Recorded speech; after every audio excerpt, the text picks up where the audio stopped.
আসসালামু আলাইকুম। আমরা যারা মধ্যপ্রাচ্যের ভিতরে আমরা অবস্থানরত রয়েছি, সকল আমার বাংলাদেশি ভাই ও বোনেরা আপনাদের দৃষ্টি আকর্ষণ করতেছি। আপনারা ইতিমধ্যে জেনেছেন যে আমেরিকা ইরানে হামলা চালাইছে।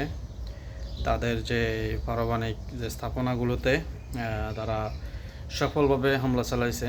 তো তার প্রতিক্রিয়া হিসেবে ইরান থেকে বলা হয়েছে যে মধ্যপ্রাচ্যের ভিতরে তাদের যে যতগুলা সেনা ঘাঁটি আছে বা নৌঘাঁটি আছে, এরপরে তাদের যে নাগরিক রয়েছেন তাদেরকে লক্ষ্যবস্তু বানাবে ইরান।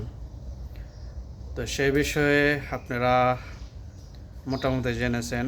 আপনারা অনেকেই দ্বিধাদ্বন্দ্বে আছেন, অনেকেই হয় না হয়। ভাই, জন্ম যেহেতু নিয়েছি, মৃত্যু কখন আসবে এটা বলা যায় না। তবে আমরা একটু সাবধানে চলাফেরা করি।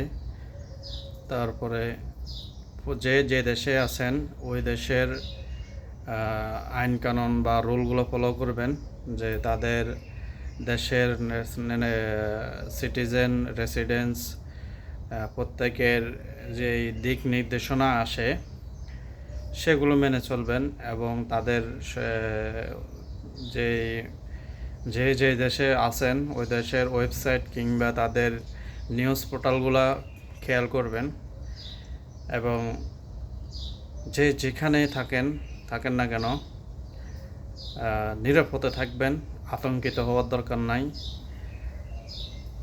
আল্লাহ আমাদেরকে হেফাজত করুক। আসলে খুবই কষ্ট পাইছি, দুঃখ পাইছি যে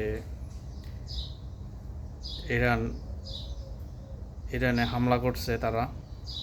আসলে আমাদের করার মতো কিছুই নাই, শুধু দোয়া ছাড়া।